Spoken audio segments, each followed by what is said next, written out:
Bismillahirrahmanirrahim. Maliki yaumiddin. Iyyaka na'budu wa iyyaka nasta'in. Ihdinas siratal mustaqim. Siratal ladzina an'amta 'alaihim ghairil maghdubi 'alaihim waladdallin. Amin.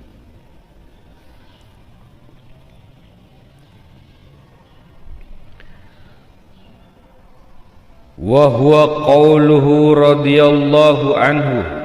Qauluhu siapa? Al-Habib Ahmad bin Zain Al-Habsyi. Semoga Allah Subhanahu wa taala meridai beliau. Fi ta'rifihi, di dalam definisi beliau, di tariqatis sadatil alawiyin, di dalam tarekoh sadah alawiyah atau alawin, tariqatus sadati ali abi alawi, innama hiya, tarekoh sadah ali abi alawi itu yaitu pertama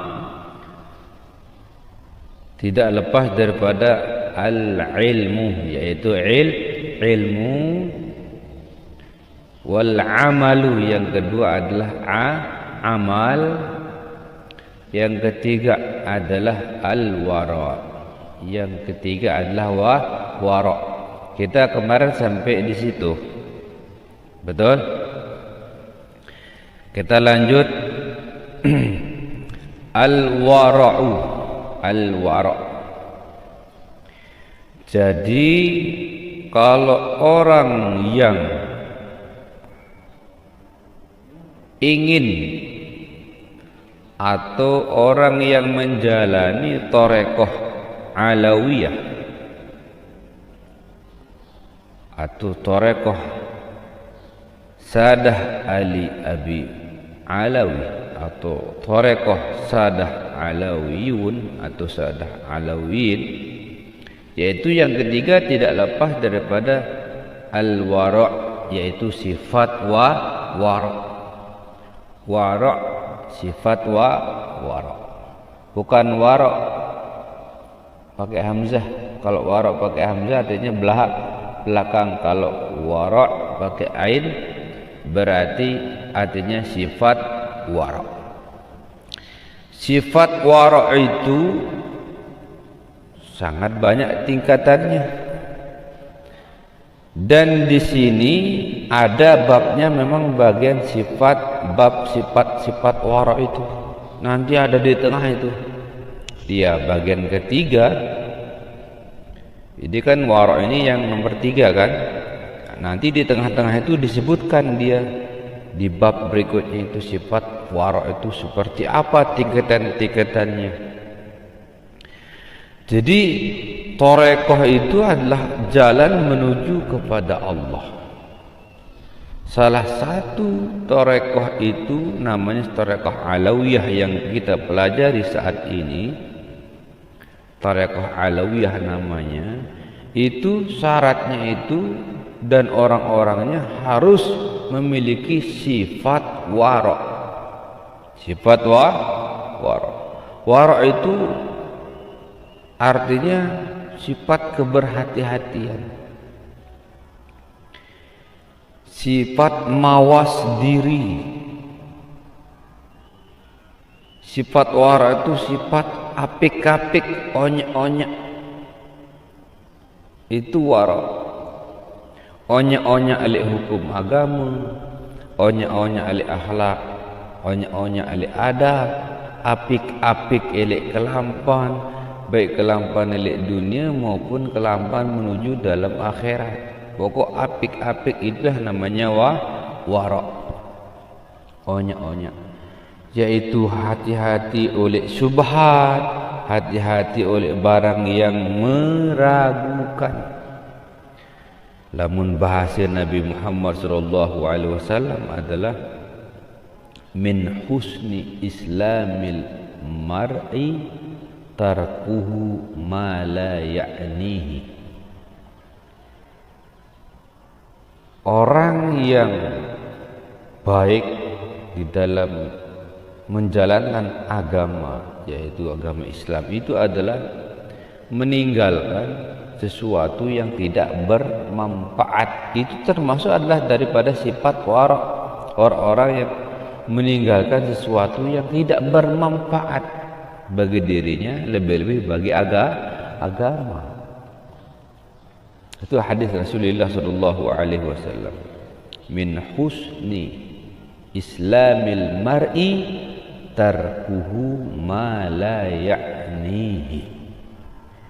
Ya, bagian daripada kebaikan atau bagian daripada orang yang baik di dalam menjalankan agama itu adalah meninggalkan sesuatu yang tidak bermanfaat. Sifat wara itu salah satu sifat dasar sebenarnya di dalam ilmu thariqah alawiyah.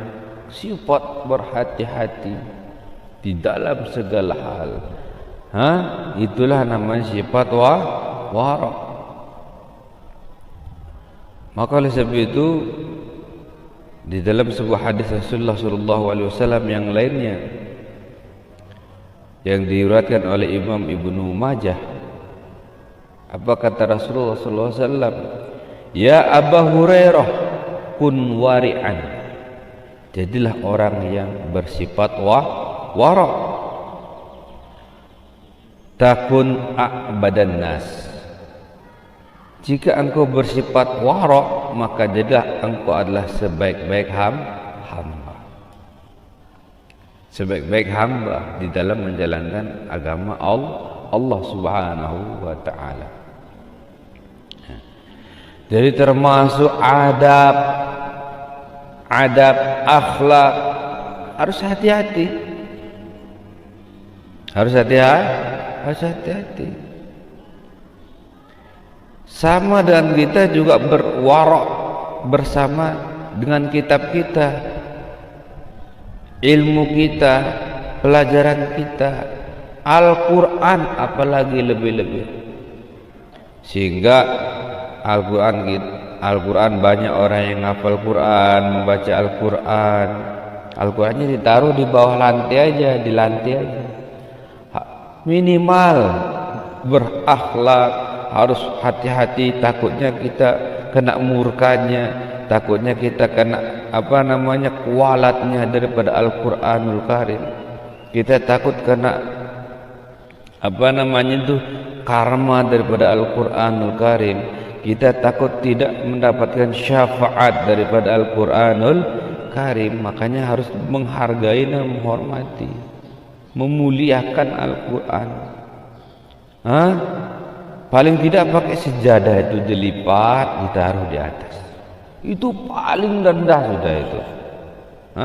Makanya kita menaruh Al-Quran itu tempat yang lebih tinggi. Kalau belajar itu jangan lebih bawah dari pantat kita, jangan lebih bawah dari bokong kita. Tempat menaruh Al-Quran tatkala kita duduk. Jelas ya? Harus hati-hati. Termasuk kitab-kitab seperti kitab yang kita bahas pada hari ini. Ya, harus berhati-hati. Jangan main lempar, jangan main buang saja. Ya, coba lihat berapa banyak anak pesantren, anak pondok pesantren, anak nyantri atau anak yang sekolah di madrasah, berapa banyak lebih nakal daripada anak yang tidak di pesantren, daripada anak yang tidak sekolah di madrasah, daripada anak yang sekolah di pondok pesantren. Lebih nakal daripada anak-anak yang sekolah di luar itu, seperti SMP misal, SMK misal, aliyah misal, tapi yang tidak mondok maksudnya, yang tidak mondok, yang tidak nyantri, yang tidak memang bukan madrasah dan sebagainya. Berapa banyak lebih kurang ajar anak-anak yang mondok itu, bahkan lebih tidak berakhlak, lebih tidak karuan kehidupannya daripada anak yang yang mondok itu, anak yang nyantri itu, anak yang di madrasah itu daripada anak yang tidak di madrasah, anak yang tidak di pondok pesantren. Kenapa? Karena kita tidak warok. Salah satunya warok kepada kitab kita, warok kepada guru kita, warok pada waktu belajarnya kita. Ya, makanya tatkala sebelum belajar berdoa, setelah mau belajar berdoa juga, nanti tatkala mau bubar salam sama guru. Apa artinya salam itu? Pertama, salam itu artinya bisa itu menerima ilmu, menerima dari sang guru ilmu yang sudah diajarkan tadi. Yang kedua, tanda daripada salaman itu adalah karena mungkin menunjukkan pada akhlak kita kepada guru. Yang ketiga, mungkin selama proses belajar itu mungkin ada tutur kata yang khilaf, tingkah laku yang salah dari kita selama belajar sehingga guru kita kecewa ataupun tidak suka. Itulah arti daripada salaman itu. Bukan hanya salaman sekadar kita menghormati seorang guru kita. Jelas ya? Jelas ya? Itu makna-maknanya. Ya. Harus warok. Harus sifat warok. Orang kitabnya terbuka, dia sambil bercanda-bercanda di depan. Bagaimana? Sambil baca Al-Quran, sambil terbuka Al-Quran, sambil kalian ngomong-ngomong sama teman-temannya. Subhanallah. Tidak ada adab, tidak ada akhlak, tidak warok dengan sir rahasia Al-Quran itu sendiri. Karena anak-anak yang tidak mondok, maksudnya anak-anak yang tidak di madrasah, dia main sambil main gitar, sambil nyanyi, bukunya terbuka, ya wajar karena itu biasa-biasa saja. Kalian ini kitab, kalian ini depannya Al-Quran, disamakan dengan sama. Misalnya dia bercanda, kita juga bercanda, tapi dia bercanda di depannya itu paling koran, misal koran atau buku-buku biasa. Kalian bercanda, bergitar, bernyanyi, tapi depan kalian kitab. Depan anda semua adalah Quran. Di situ bahayanya, beda pengaruhnya. Kita santri, mereka siswa. Bisa dimengerti maksud saya ini? Bisa dimengerti arahnya ini? Nah, perbedaannya di situ. Kalau kita mau nyanyi, ya sudah, tutup Al-Qur'annya, rapikan kitabnya, taruh di tempat yang lebih tinggi, tempat yang lain yang khusus, baru kita nyanyi. Liburan, mau hiburan, mau seperti apa, di tempat yang lain, baru nanti tidak akan kita khawatir dengan yang dinamakan walat, tidak khawatir yang dinamakan dengan sifat warok, sifat kualat daripada sifat warok itu sendiri. Beda, banyak sekali itu pondok pesantren malah lebih kurang ajar daripada yang tidak pondok pesantren. Kenapa? Yaitu sifat warok di dalam menuntut ilmu ini yang belum dipahami, belum dilakukan. Makanya kenapa di dalam Thariqah Alawiyah ini ada namanya sifat yang ketiga, syarat daripada orang-orang yang Alawiyah itu tak lepas daripada namanya sifat warok. Oh, apalagi ketemu gurunya itu subhanallah. Oh, subhanallah. Kalau sudah guru ngomong, ya sudah sami'na wa ata'na.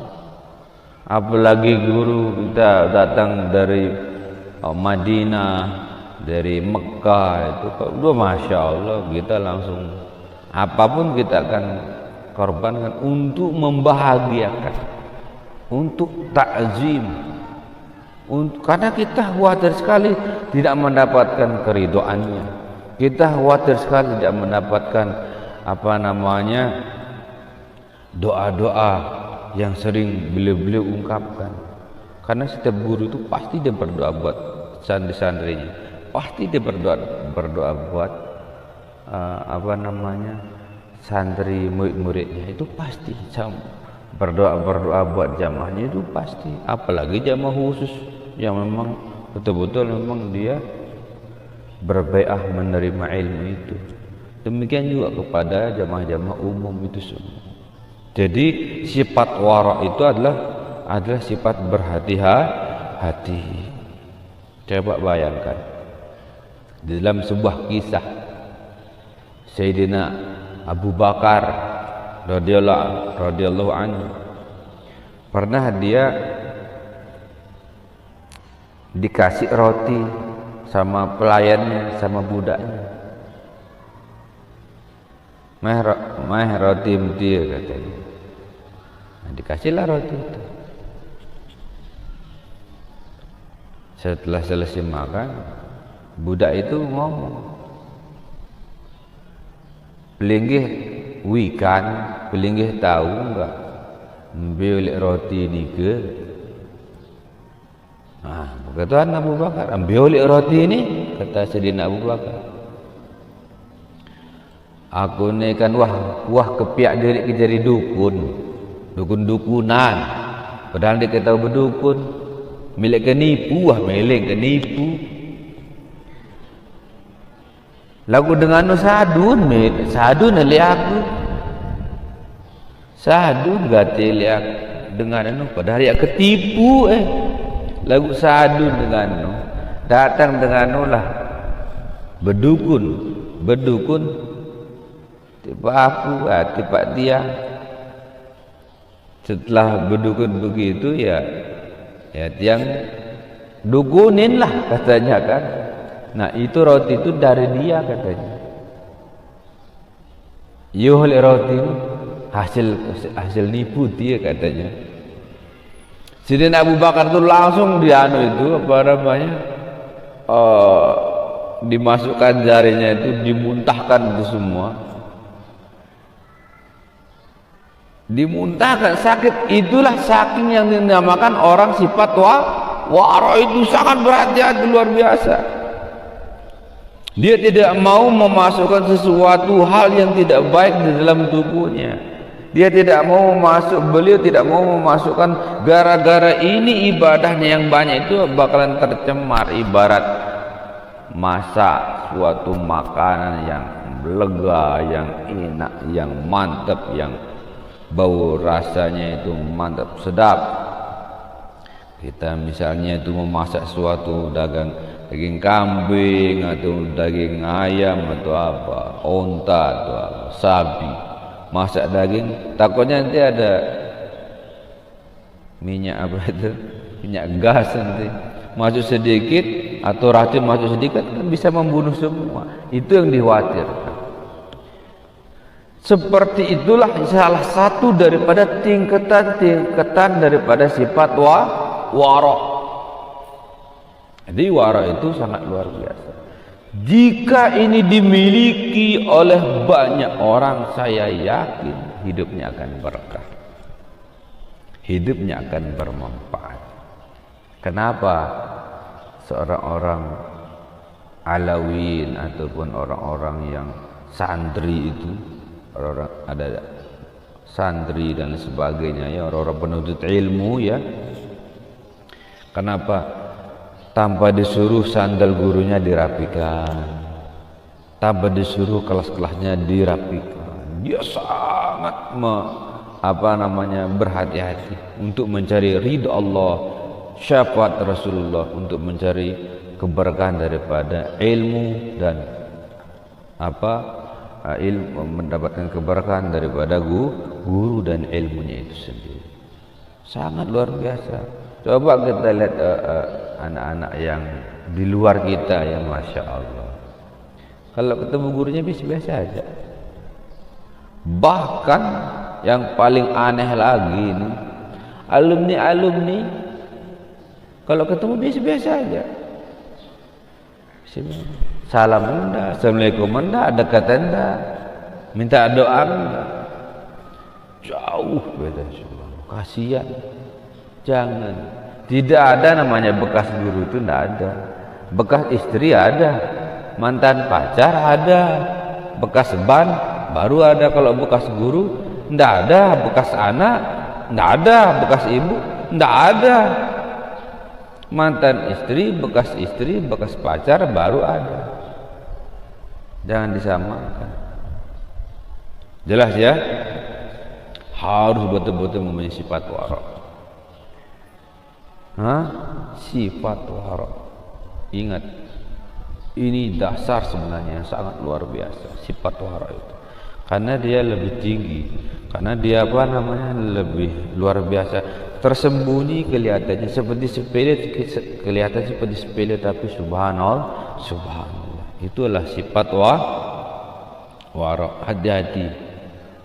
Makanya yang ketiga di dalam thariqah alawiyah ada namanya sifat wara. Coba kita,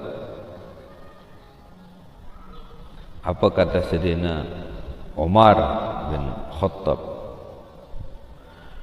"Lau shallaitum hatta takunu kal hanaya." Jika kalian, seandainya kalian sholat kal hanaya, membungkuk seperti busurnya panah itu, belengkung, wah sembayang. Lo shallaitum kal hanaya, sembayang. Seandainya sembayang mantan bungkuknya pedang, bungkuk panah nu dan bungkuk. Wasumtu hatta takunu kal autar, puasa gawe mendah sampai kurus kering, sim puasa. Sembayang doang, misal sim gawe, puasa doang sim gawe. Lam yattaqabbalillah, dia menerima, dia tertelengok sama nonu si Allah Subhanahu wa taala.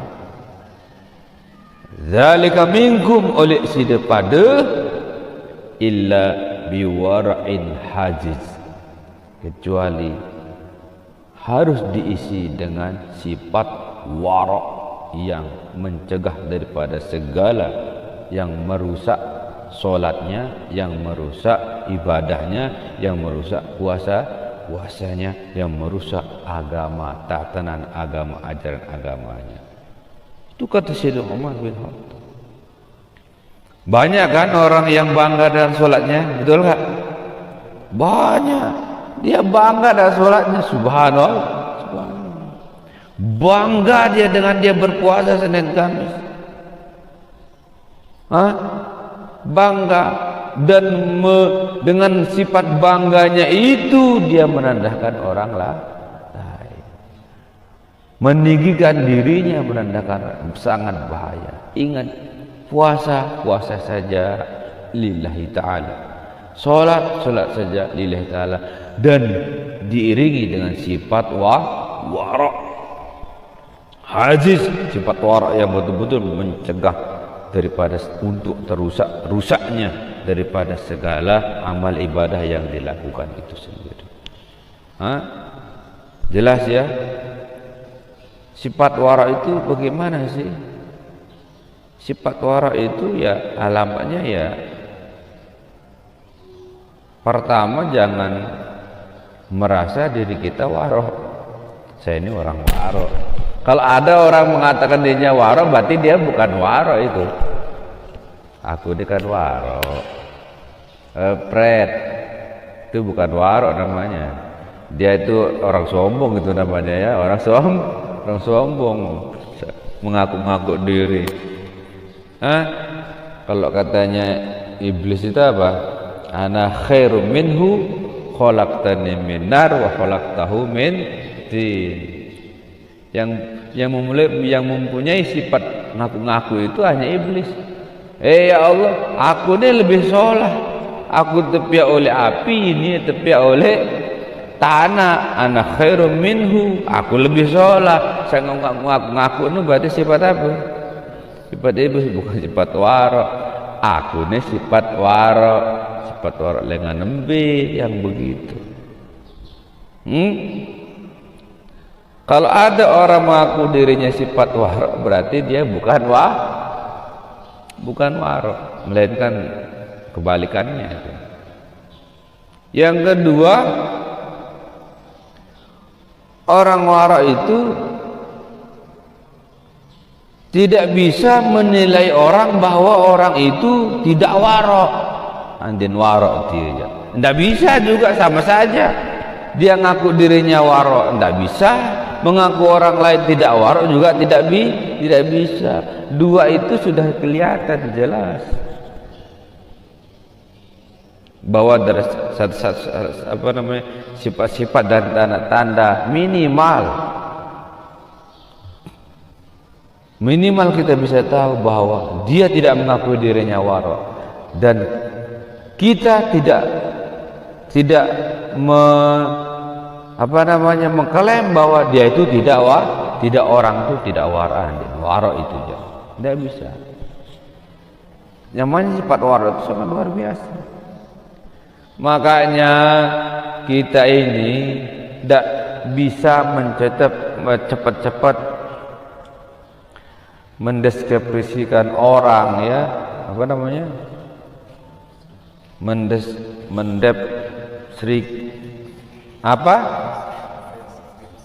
mendeskripsikan orang, mengklaim, menuduh. Kalau hanya sekedar tahu saja, apalagi hanya kenal, bisa kita mengklaim orang itu jika kita mungkin pernah berbisnis sama dia lama kita pernah bisnis. Jadi kita tahu sifatnya, baru kita bisa menilai orang itu seperti apa. Lalu masing-masing kita beda kamar tidur, kita satu pondok, belum tentu kita bisa tahu yang sebenarnya. Meskipun kita tahu hanya beberapa yang kita tahu daripada pergaulan itu, tidak bisa kita menilai yang sebenarnya ini manusianya tidak bisa kalau belum pernah pertama berbisnis yang panjang sama dia. Bertahun-tahun dia berbisnis, jadi tahu.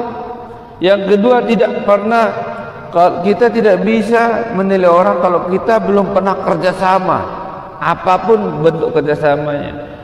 Misalkan kerjasama dalam apa, kita tahu sifatnya nanti kalau sudah kita kerjasama bersama-sama dengan dalam waktu yang lama, kita baru tahu bisa menilai seorang.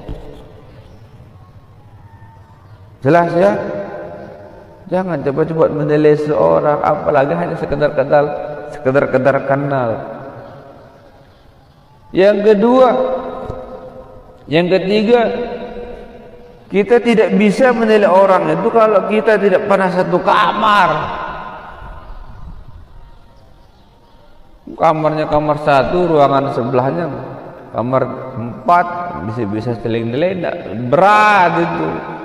Kalau tidak pernah satu kamar, ya. Yang kelima, tidak pernah tidur bareng, maksudnya satu barang sudah tidur, ya. Yang keenam itu tidak pernah berjalan musafir bersama-sama dalam satu perjalanan, misalnya ke gunung, kemana lah. Tidak bisa kita cepat-cepat menilai orang ini seperti ini. Jadi itu sifat wara itu tidak mau dilakukan oleh orang-orang. Kalau orang-orang sifat wara tidak mau melakukan kecuali kalau tidak dengan 6 perkara tadi itu. Bisa dimengerti? Makanya kalau orang wara itu menilai, selalu dia berhusnuzon. Misalnya ada orang tidak begini, oh ya mungkin dia lagi begini, dia selalu baik perasaan. Itu orang yang sifat wara. Ini aja parandirin waro, bukan begitu ya. Orang lain jak budiin parandirin waro, ini aja parandirin waro. Oh apik apik, apik. Sangat banyak sekali fawailul lil musallin alladzina hum an salatihim sahum. Banyak sekali orang yang celaka dalam solat, karena dia lalai dengan solat. Lalai apanya? Ya lalai aturannya, lalai tuntunannya, lalai ajarannya, lalai semua tentang solat. Bukan hanya lalai tentang waktunya saja, tapi lalai semuanya. Kalau orang-orang sifat wara itu, dia itu semua dijaga tentang hal-hal itu. Jelas? Jelas enggak? Apa kata Rasulullah sallallahu alaihi wasallam yang diriwayatkan oleh Imam At-Tabrani wal Bazzar? Apa kata beliau Rasulullah sallallahu alaihi wasallam? Fadlul ilmi khairun min fadli ibadah. Keutamaan ilmu, menuntut ilmu, berilmu, menuntut ilmu, mengaji itu lebih baik daripada keutamaan beribadah. Wa khairu dinikum al-wara', dan sebaik-baik agama, sebaik-baik kalian beragama, sebaik-baik kalian di dalam agama ini yaitu al-wara', kata Rasulullah, yaitu sifat wara. Masya Allah. Nah, coba lihat. Tumben kan dengar namanya sifat wara kan? Tumben dengar namanya sifat wara. Mungkin tahunya hanya adab, akhlak gitu ya. Wara itu luar biasa tingginya. Jadi sangat jarang dimiliki oleh orang. Makanya dengan kita membahas kitab ini, membahas kajian tasawuf versi Thariqah Alawiyah ini, kita bisa mengenal namanya sifat wara. Meskipun yang di kitab-kitab lain, di Thariqah yang lain pun juga ada disebutkan. Jelas? Tapi dalam hal ini mungkin anda semua pernah mendengar sifat wara dari sebelumnya, tapi sekarang langsung membaca kitab tentang kitab wara. Semoga Allah Subhanahu wa taala menjadikan kita menjadi orang-orang yang selalu memiliki niat dan hati dan sifat daripada perilaku sifat daripada memiliki sifat wara. Amin ya rabbal alamin. Ingat anak-anakku, ingat semua ya, bahwa sifat wara itu sangat tinggi, gampang diucapkan, sulit dilakukan. Tapi belajarlah orang yang selalu belajar menempuh bagaimana menjadi orang yang memiliki sifat daripada sifat wara. Oleh sebab itu, sifat ketiga daripada dasar ketiga daripada ajaran Thariqah Alawiyah itu adalah apa? Al-wara. Pertama, ilmu, harus berilmu, wal amal, harus melakukannya, mengerjakannya, mengamalkannya. Yang ketiga, al-wara, harus selalu mawas diri, berhati-hati, harus melihat situasi, membahas, membaca dan seluruhnya mengamati. Itulah sifat wara yang ketiga. Yang keempat, wal khaufu minallah. Orang-orang Thariqah Alawiyah itu al khauf minallah, dia takut kepada Allah.